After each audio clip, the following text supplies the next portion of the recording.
All right, welcome. Thanks for coming, everybody. A little loud here. Move that down.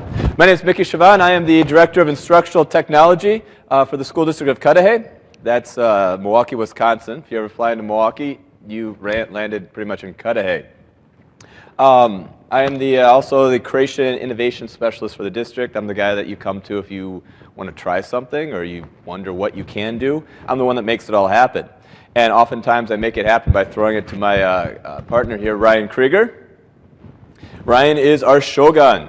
We're going to get to all that and tell you what that's all about here in just a second. Flip the slide. But if you want any information about the program as we go through here, you can always follow us on Twitter, TechNinjas1. TechNinjas1, there's another Tech Ninja, but we are TechNinjas1. And then myself, M. Chavannes. Today, we do have a back channel, so I know in the past when we've done these programs, we have had a back channel going, so if you had questions that popped up, we'll answer those questions, or I'll answer them. I'll follow the back channel the entire time. I'll interrupt Ryan as he's telling us about the program, and make sure we address your questions. And if there are other ones, we'll try and get to them at any time. So please feel free to go to todaysmeet.com/techninjas. It is case sensitive. So, what we're here today. We're here today to talk about one of the greatest programs that we've done in our district. This program we're expanding literally across the nation. And throughout the state of Wisconsin, we have schools constantly calling us, people coming in to watch what we're doing. We're creating what we call the Ninja program. This Ninja program is born out of Professional Learning Network, Google+. Right? So I met this guy on Google+. Out in Massachusetts. He says he's got his kids working on servers. They're doing all this awesome stuff. So what grade are they? He said they're my 7th and 8th graders. That's amazing. So he's outsourced all of his work to a bunch of kids. Cheap labor, right?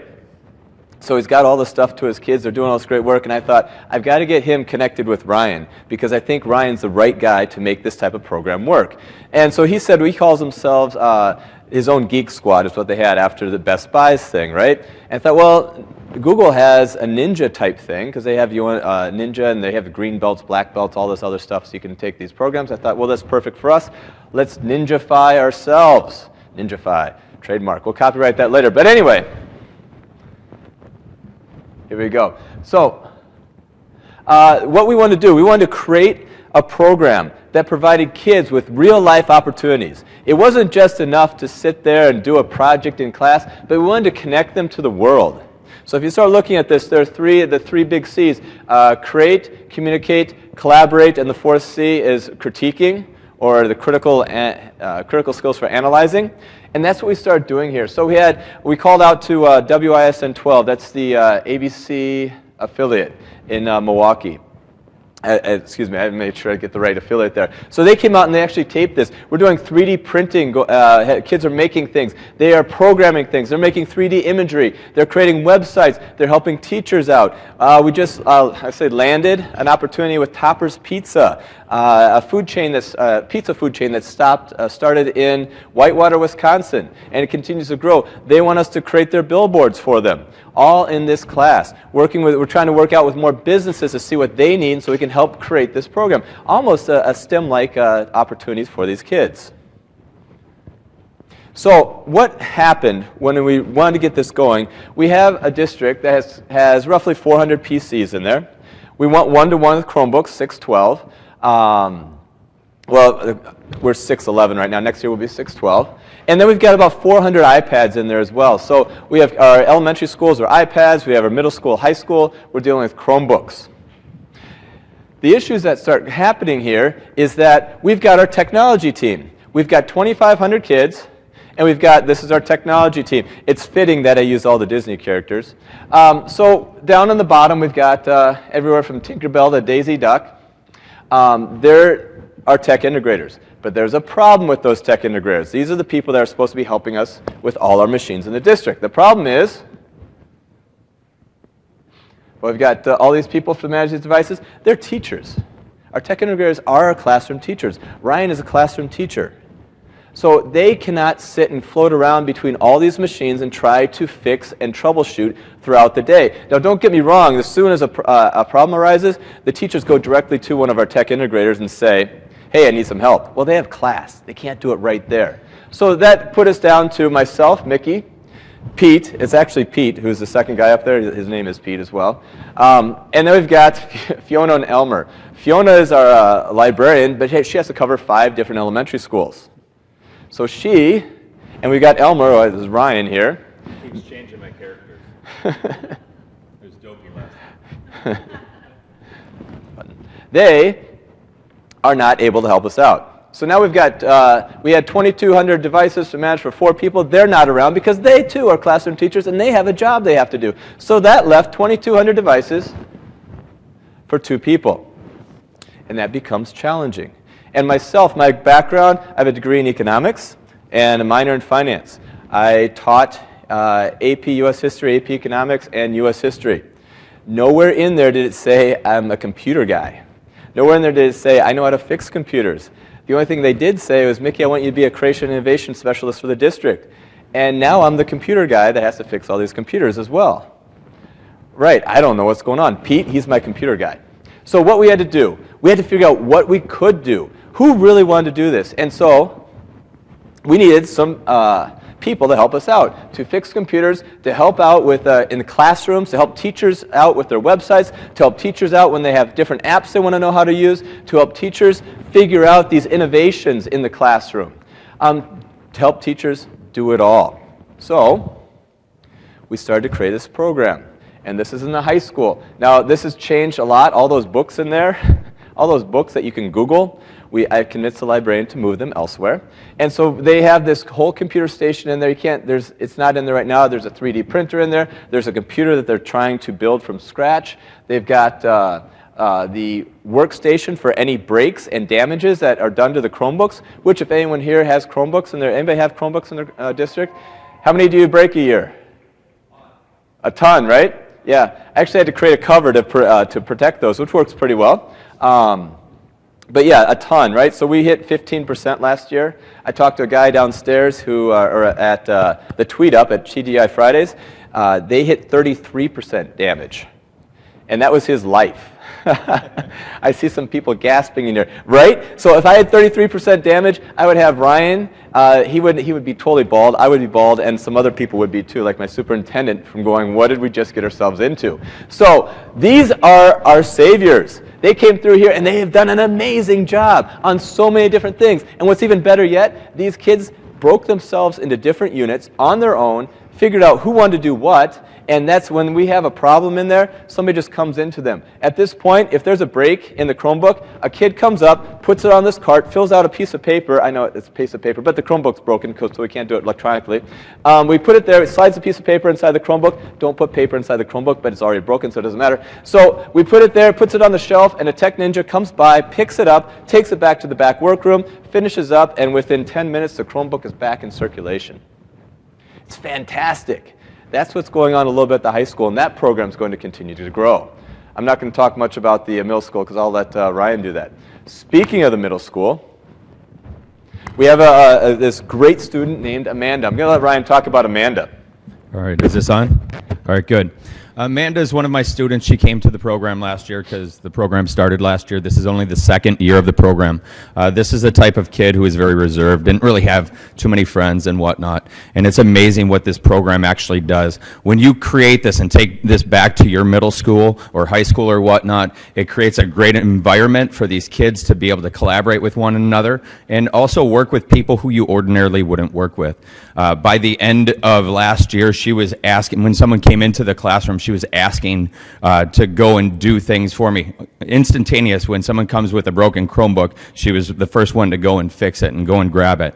Anytime you have a project, you would ask who wants to do this project. First hand that goes up every single time. She got to the point where she had too many projects on her hands, which is good and bad at the same time. She was always busy, but at the same time, she didn't have enough time to do it. So from there, you get more and more ninjas throughout the course of the year. And we do have like an application process that we'll go through in a little bit. But her overall story is a great story to tell. At the last conference we were at, we were able to take some of the kids up there, and they were able to tell their story themselves. So one of many great stories that we have in the Tech Ninja program. So one of the things that we mentioned, and Amanda's one of these people, is that they do classroom assistance. I don't know about you, but when I came into the district, teachers didn't have any websites. And if they did have a website, it hadn't been updated since the creation of websites, right? The district said, you got to have a website, and then that was it. And it said something like 2005. And so we had to update the websites, and the teachers freaked out about that. So why not have the kids help them? So they did. They started designing and developing the websites for teachers, working with teachers, doing training and development. Talk about professional development. I was in a session yesterday talking about how we need 80 to 160 hours of professional development over 2 to 3 years to really get this through to teachers. Well, here, then one of the things they also said was that you need to have it embedded in the classroom. Well, obviously we can't be in the classroom at all times, but the kids can. And so what ends up happening, especially at the middle school, and I'm getting there at the high school just because the program's the first year there, if a teacher has a question, they ask, is there a ninja in the classroom? Boom. They raise their hand, I can help you out. Right? Now you've got these kids, as Ryan just said, a little more reserved, laid back, not the one that's volunteering for everything, are becoming your leaders in your classroom. These are kids that you, if you would just pick them out of the classroom 10, 15 years ago, you would have had no hope for them. And now they're stepping up and doing stuff that's amazing and such a leadership role that you can't help but brag about these kids. It's just that awesome. Oh, by the way, we're a very, very impoverished district. Okay. So this is one of those things that we're hoping to help lift those kids up and bring them to the next level. All right. Okay, so you all came here for one thing. How do we create a Tech Ninja program? At this point, I'm going to jump on the back channel to answer any questions that do pop up here. I'm going to let Ryan come and pop in and out as necessary. Right. I think this is probably one of the most important questions that you need to ask yourself. Who is the right person for this? What type of person is the right person for this? Most importantly, it has to be someone who is willing to follow through. It has to be someone who is good with technology but does not need to know everything. A great classroom teacher would work with this. You could turn this into a club, an after-school club, that sort of thing, where you're doing trainings after school. It's amazing how my room filled up after this program started after school, where Tech Ninjas aren't able to finish their projects in the given amount of time that they end up having throughout the course of the day. So you have to find that right person who is there, who is making sure that you're following through with your kids, making sure that they're completing their projects as they're going through with this. So finding the right person is the first thing that you're going to need to do. The next thing is figure out what your program will look like. We have currently 4 different programs, and after I went to the last conference, we have actually 5 programs. Someone tweeted to me saying, hey, we started this after the conference last year that you guys spoke at, and we started our whole program, and here's what we're doing. So we're connecting and collaborating, and it's going to be a really cool thing that we end up getting to next, our next major project, which we'll get to in a little bit. After that, make sure you guys are setting your goals for your program. When you get your Tech Ninjas, have them set goals. It's very important for them to set goals, and revisit these goals every single quarter if you have trimesters, every single trimester, and really work to attain them, but at the same time, make sure you're challenging them and setting goals that aren't always realistic. Have them shoot for the moon. They have all these different ideas, and we're there to encourage them. So the next thing is, very important question you have to ask yourself. What is the sustainability of the program? How many kids could I afford to have in this class? A true story is the fact that when I first pushed this out within the school of 400 kids, we had 123 kids apply on a Google form in order to be in the program. That's 1/4 of our school. Over 1/4 of our school wanted to be Tech Ninjas, but there's no possible way I could ever sustain that. So what we did do the first year is the first quarter we had 8 kids. After that we had 12, then we had 16. We ended with 20, and that was a combined 7th and 8th grade. The next year, I got another class on my plate. It's called 7th grade Tech Ninjas and then 8th grade Tech Ninjas. So we divided the 7th grade Tech Ninjas up with the 8th grade Tech Ninjas, whereas the after school is more collaborative and they can work on group projects there as well. So after this quarter, we just had kids apply. The form closes today. So what I do is I select the kids, or actually I take all of the forms, we take their names, we hide all of their names, and we go through and we rank the kids who filled out the form based on their answers. I had one Tech Ninja last quarter. She's amazing. She's done so many amazing things. But she's like, I don't want to fill out that form. I'm like, well, then you can't be a Tech Ninja. She's like, well, I want to do an interview. So this is where we're going to move. So this is a 7th grader. I have a 7th grader right now. She's written 3 grants. I've written 0 grants.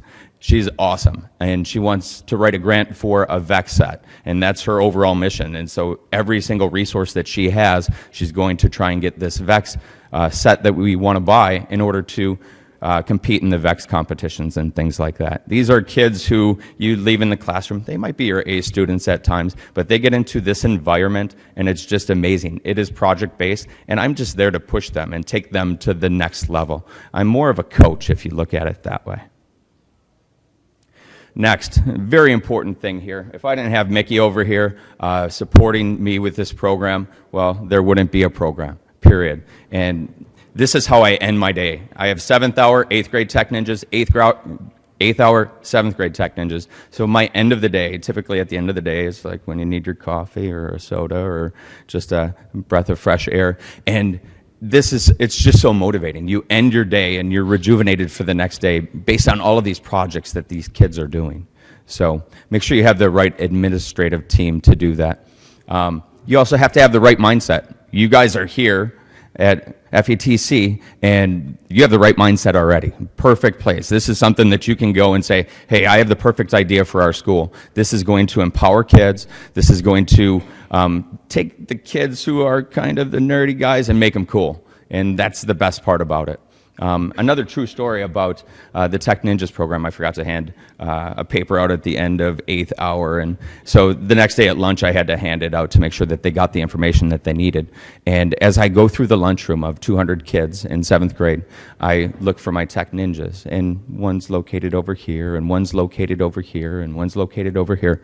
Kids of all walks of life, different walks of life, who in the lunchroom, they're not per se friends, but when you get them into an environment such as the Tech Ninja program, it's just amazing what they can collaborate and use their strengths and what to do. And it's funny how they fall into their roles. I have one kid who, he's a pain in the butt for some teachers, but in my classroom, I haven't had a problem with him yet. He's my 3D printer guy. So when we create the blends in Blender, we export them, STL file, and he's the guy who ends up creating all of the 3D printing. He's my 3D printing guy. So that being said, it's very cool how they take on their own roles. Brian, let me interrupt you for a second. We have a couple people that asked some great questions. I think it's timely with this. First of all, the selection process, well, it's right here that you're going through. I'm going to let Ryan address that in a second. But we have right now 20 ninjas, is that right, approximately? In the middle school, we have 24. 24 ninjas out of 400 students. So when you start looking at the number of ninjas you have per student, there's always somebody in every single classroom. Most of the time, there's multiple ninjas available to help out teachers. So that's important to grasp as well. In the high school, we have we're down to 12 right now, just for the 9th grade class. This is the first year at the high school. Right now, we're having some trouble with the Ninja program at the high school because I'm not available to be there all the time. And the person in charge, going back to the first thing that Ryan said, you need to have the right person in charge. We've got some great people at the high school, but we also have a lot of control people at the high school. High school teachers tend to want to have that control, they're in charge type thing. Once you find that person that's willing to let go, I always go back to it's the year of Elsa, right? We're all talking Frozen, and the Year of Elsa Part 2 is coming out, by the way. So yay. So anyway, so let it go, and see what happens, and the kids can then start doing this. And that's something I think we have to keep in mind here. Elementary school, absolutely. Now, it may not be on the same level as what our kids are doing, but there's no reason why they can't put a computer together. If you've ever put a computer together, I had to because mine broke so many times. Gateway and I were just like this. It's real easy. If they can put a puzzle together, they can put a computer together. And you just have to go, hey, if they break it, they break it. It's all right. So give them that old computer that, you know what they are, they're huge, and let them take it apart and pull all the pieces together and see if they can get it working again. In Ryan's class, last year, it was a junkyard. I mean, it brought back flashbacks. Projection TVs torn apart. He had so much stuff in there, the kids are just taking it apart and putting it together, seeing if they can get it to work. We found some Macintosh from, I don't know, this had to be right after the 2E, but they got it working. I don't know how that happened, but it started working again. They took a projection TV, they tore that thing apart. That one they didn't get working, but it was fun to see how they're trying to diagnose this. They're all over YouTube. If your superintendent hasn't opened up YouTube, you got to get YouTube open or some site like that. They're on YouTube. They're learning by themselves. You know, that's how they learn today. I'm thinking about my kids learning with Rainbow Loom and how they learn to make all these intricate bracelets all off of YouTube, right? So you have to have that open. What else do we have? Another question. So go back to elementary schools. Absolutely start your Ninja program. They can do it. We have one in Janesville. Janesville is an elementary school. And so what we are doing, and this is kind of leading into where we're going with, we're going to have Tech Ninja competitions where you're going to have different competitions and compete against other kids throughout the course of the nation. And there's going to be some week-long competitions or a month-long competition. And there's going to be a rubric that we're going to push out and that sort of thing. But then if you can't come up with an idea or a kid can't, they can do the competition. All of them are free, graded by myself, or actually, hopefully Mr. Chavannes will grade some of them as well. But that being said, it's a great outlet for these kids to compete. They're going to be able to say when they go to college in 4 years, yeah, back in middle school I ended up winning a Tech Ninja competition. And that right there will end up striking up a conversation with whoever's willing to listen and allow them to go into college. The other thing, too, about these different opportunities for them, how many students are able to say, yeah, we created a billboard for a national pizza chain? Not too many. That being said, that's a foot in the door. That's the one thing I do focus on every single class, is that what are you doing right now is you're building a resume and you're putting yourself way ahead of every single other kid out there in order to get into a college. And you're going to be competing with those kids. And you're the ones who are going to be hired. There's a high school kid from last year. His name's Talant. He started his own business. He shot me an email. He's like, Mr. Krieger, can one of your ninjas create a website for me?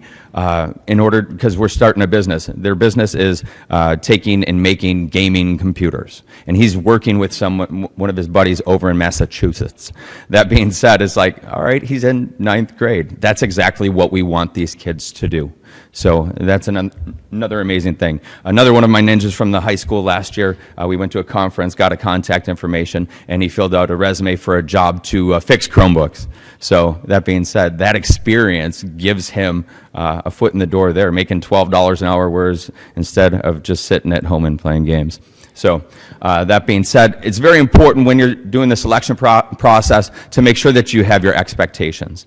These are kid-driven as well, as always, expectations, but at the same time, don't limit them too much. There are so many cool things out there that we can let them try with the right supervision. Don't limit them and set your expectations. The kids came up with this. I think they stole it from somewhere. Employee-owned and Krieger-operated. It's 100% them driving the curriculum. The curriculum is limitless. It's whatever you can dream up. So it's a very cool little slogan, and that's coming out on our new business cards, which the kids are creating right now. And we actually have a new emblem, too, and they get to do all of these cool things. One, we created something in GIMP. One of them created something on Sketchfab or whatever it is. The idea behind it is they're creating it, and then they collaborate and they end up sharing. So, next, you want to talk about Mariah Story? So Mariah, she's awesome. That we can just stop there, okay? Just one of those kids, and she was going to go to another school last year, and I said, no, Mariah, you cannot leave us.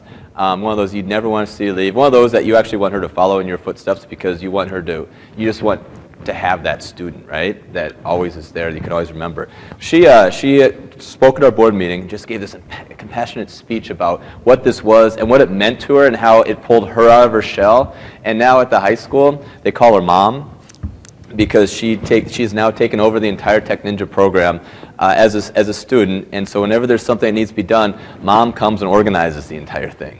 And so Mom gets everybody set up. She's the manager. She's the president of the company, whatever you want to call it. And that, when we say a company, it is really a company because they have divided everything out. So Mariah's, I don't know, you get flush when you start talking about Mariah just because she's that great. She knows how to do this stuff. She figures out this stuff. She organizes this stuff. She may not be the best at one thing, but she knows how to get things done in such a way that she is just amazing. None of this would have happened had she not been given an opportunity to open up for that door to open for her. And now it's because of that I know the Ninja program will continue to flourish at the high school and bring in more students as well. Spring break last year, she was in 8th grade. She came back and she had this email. She's like, Mr. Krieger, you got to see this. And she ended up, over spring break, I don't know what you guys do on spring break or whatnot, but she ended up designing our business cards. So she went home, designed our whole business card, and of course, we ordered them and whatnot. But they're self-motivated. It's so awesome to see. And then you cherish every single success that they end up having. Make sure you celebrate and celebrate with them and celebrate often. What we do is I have this Tech Ninja Nation document where they have access to it. And what we do is kudos and that sort of thing. Shout-outs is what we call them. But they're all hyperlinked on purchases, ideas, what we have for the agenda on that day. And they have access to it. So we get to go ahead and allow them to collaborate in that respect as well. So next, we have our 2 video production guys. They're awesome kids too. They're up at the high school as well now, and it's great to see these 7th graders come in, and it was sad to see the 8th graders leave, but now you have a whole new pool of energy and ideas from the 7th graders, and now you get to take it to the next level when you get to high school. So the continued program will work, and it has worked, and again, you just need that right person. So this program that they had here for this video, by the way, if you get a chance, so I put the link online. If you get a chance, you can watch that. I know that pi is now 3.14159, and I stopped after that point because the song drove me nuts. But it goes through there, and I learned pi just because of what these kids created in their own music video. It's stuff like that that if you don't give that opportunity, it wasn't there. Before I came in here, from what I understood, it wasn't in the district. We didn't have these opportunities for these kids to expand and grow with these programs. What we did have were pocket teachers that said, this is mine, and they never shared it with anybody. It was just all theirs. And so now I'm coming in there, and when I find out they're doing something, boom, it's gone. I'm sharing it with the world, and it's too bad if you don't like it, because we all need to be doing this together. Does anyone out there have to create your PBS or PBIS videos? Well, I was put in charge of that because I'm the PBIS internal coach. That being said, that's another one of the great things that the Tech Ninjas offer, is they offer these positive videos that they're creating in order to remind kids how to act in the school. So that's another thing that was taken off of my plate. And if you ask me, the videos are way better than what I could do. So, and I just get to sit there and manage and throw my 2 cents in. We actually, just before break, we did "Twas the Night Before Break." I had one kid design the whole words for "Twas the Night Before Break." And then in one day, actually 2 hours, we videotaped it. And then after school, right before winter break, I don't know what you were doing, but me and a couple of my kids, we were video editing it and pushing it out. So that being said, you know, it's just me managing and them creating, and it's great how they collaborate together. And let me just say this with that. When Ryan says it's him managing and the kids creating, I think if that's a theme that you can start hearing, I know since most of you are not from the Milwaukee area, besides Ryan and I, you probably haven't seen one of my presentations before. But every presentation I do, it's about the kids doing the creation and the teachers stopping. Because we have so much work to do. I don't know how it is in other states, but in Wisconsin, we've got all these different SLO, PPGs, I don't know, I can't even remember all the rest of the acronyms. You have to upload them into Teachscape now for educator effectiveness, and they have to have everything set up, and they've just got more work they have to do outside of class, and we have to teach somewhere in there too. So if we can start letting go of that, and the students become the creator of the content, the creator of that knowledge, and we as teachers just manage it. Google's got the content down. We can look that up. But now we just have to help the students manage that content and create their own understanding of knowledge. And that's what this program's doing. One more thing with the Tech Ninja program, it's going back to the elementary program. What I will have my middle schoolers do is they're going to be creating the Tech Ninja competitions for the junior Tech Ninjas in elementary schools. So they're going to be part of it. And I'm not going to go take that home and grade it. They're going to. So that being said, you know, it's very important for them to learn those things, and it's not putting anything else on your plate. Hopefully, if we're doing it the right way, it's taking some things off your plate. These are 5 major factors that you end up getting when you create your Tech Ninja program. And all the kids can attest to it that in some way, shape, or form, all 5 of these things have happened to them. So. In their off time. It's funny, we think of kids, what do they do in their off time? A lot of them are playing games and whatnot. We recently had a cold day in Wisconsin because it was minus 20 degrees. Or actually, no, we didn't have the cold day, but everyone else did. At the middle school, what happened, we had a water main break. happens when it gets to minus 20 degrees. And so all of our middle schoolers were sent home. And one of my tech ninjas came back, of course, on that Monday, and she's very reserved still. She would never be able to speak in front of anyone, but in a soft voice, she's like, "Mr. Krieger, you got to see what I did on Friday on our day off." And so she went home. She's a great artist. She has anime skills, and so she had it on her sketch pad that she brings to my class every single day. And I told her a week before, I'm like, "I would love to see, or you to teach people how to do this." And she's like, "I don't know if I'm comfortable talking." I'm like, "Well, figure out a way." And so she went home, she got the proper program, she ended up screencasting it, and she put it to music all over the course of a weekend where most kids are at home doing, playing video games or just hanging out and that sort of thing. They're self-motivated. Like she made the instructional video without talking in it. I think that's the other thing. So she still overcame her fear by finding a way around it. This is another one of our programs that was created. We spoke, like I said, about 6 months ago, and in that we ended up connecting with Dave Riley. Dave Riley has a technology team of 5, so that's what worked for his program. His 5 come in and they end up doing their thing, and this is a whole video that was created. We showed that at the last conference as well. Feel free to take a look at that, but that's just another view of what your program could look like. Ryan, a question came up. I think it's a great question. What problems or issues have we run into that you would want others to know who are attempting to implement this process? Now, I know from my side, it's having the right administrators to say, do it. But what have you run into that have been difficulties for you? Selection process. You have to select the right team. And it can be at-risk kids. We had this one at-risk kid. He made it three quarters in my class. After that, I think his time was up. But that being said, you have to have the right support. What I would also look out for is, just making sure that you have the right team, making sure that they have responsibilities, the follow-through.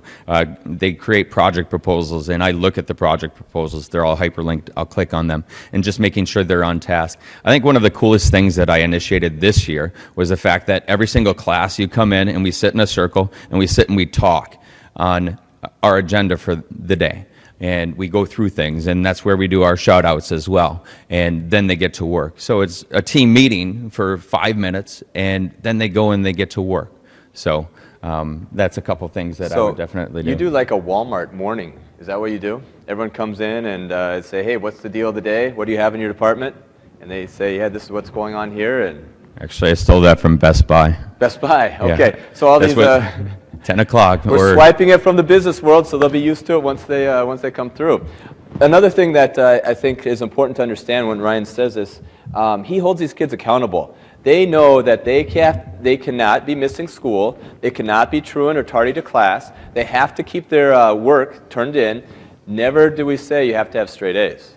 That's not a prerequisite. You have to be doing your work in class. You have to be going to class. You have to be reaching this criteria. And we had one that didn't do it. He got kicked out, and then he tried to get right back in. He's like, "Oh, I really messed that up." And so he wanted to get back in and tried to do everything he could to get back into the program. I think that's so important. So you start talking about PBIS, this becomes something that everybody wants to be a part of. And I think a good example of that was when this year they had more kids apply to be Tech Ninjas, I think 50, right, than even tried out for the basketball team. Okay? I think that's pretty cool to see. And that when they had 75 the year before. And the reason why it's gone down is because the number of ninjas have actually increased. So we're just seeing people wanting to get into a program that they can do, they can create, they can explore. It's just fantastic. And the only problem that we really ran into are we have some kids who are in interventions, and those kids aren't able to apply to be a Tech Ninja. But that being said, I have the after-school program, and I have 2 kids who will just come after school. One who I think he's in German, and he wants the credit towards high school, so he just comes after school and creates, and the other one, she's in intervention, but again, comes after school. And so we have every single day 4, 5, 6 kids who end up staying. If they're working on a project, they want to finish it. It's amazing. You end up filling up the room pretty quick with 30 PCs. So That being said, we are looking forward to working with you guys in the future on our Tech Ninja Challenge over the course of break. What we did is we created 17 different challenges with different rubrics that we're going to push out. And we invite you guys to go ahead and connect with us and have some of these kids go ahead and try these different ninja challenges. We're going to start off small, easier challenges perhaps, but they're all going to be rubric based. And so when we push them out, we'll have a timeline and a form for them to go ahead and fill them in on. It's going to expand from there as far as Google+. Our community is going to end up growing, and as we do right now is we collaborate with the Waukesha School. When they have projects, we end up watching them. When we have projects, they end up watching them. It's just really cool to see, and hopefully what I want to happen from there is, hey, did you see what that school did? Now what are you going to do to one-up them? That sort of thing, where you're creating a friendly competition, but at the same time pushing yourself to that next level. They all focus on the C's. Create, communicate, collaborate, critique, and then Ryan threw the other one in there was competition. So as we do this, it's going to be a lot of fun, and they all going to at one point involve coding, because coding is something that everybody should have for some sort of skill set in the future. We had a guy, he turned out, we didn't know this, but he turned out to be the head of Google's advertising section. He said he was just a systems engineer, and then as we were talking to him, no, he was in charge of the $10 billion section of Google. Google doesn't hire anybody unless they know how to code. Said the administrative assistants to the CEO of the company all have to have some sort of coding skill. And I said, well, so you wouldn't take an educator like me who has some creativity in your company? He goes, if you can't code, we don't want you. So there was a blunt right there. I realized I probably won't be working for Google anytime soon, but we can let our kids have that opportunity to do so. And last but not least, here's some documents for you guys. If you guys want the documents, feel free to go ahead and download the presentation, that sort of thing. Hopefully take it back to your school boards, get permission, and get it going. Anything that I have is yours to go ahead and use. Feel free to connect with me. I can give you one of these business cards that my ninjas made. They're making a new one with a new symbol and our updated symbol on here, so these might be recycled after this conference. That being said, it's only just begun. A year and a half ago, we started this Tech Ninja program. We started the program based on there's no way that I could fix every single computer in my school. That being said, the kids can, and it's amazing all of the different technology skills that they did learn. If you ever wanted to do a Google Hangout with my classroom, 7th, 8th hour, that's Central Standard Time, so somewhere between 1:30 and 3:30, feel free. My kids are always more than willing to come in before school, especially if it involves meeting other people and doing other things. They're also willing to stay after school, so I do have a great resource in 24 students who are motivated in 7th and 8th grade, who want to do projects, who want to take things to the next level. I'm also very open to hearing your ideas on what would be cool for ninja competitions, or what your schools actually do where we can go ahead and modify it, such as the application process or the interview process. All those resources are very important to me as well. So anything else you have over there? Say thank you all for coming, really appreciate it, and I really hope that we can work with all of you actually to create this and to be a national type program, and who knows where we can take it from there. So that said, thank you very much. Have a great day.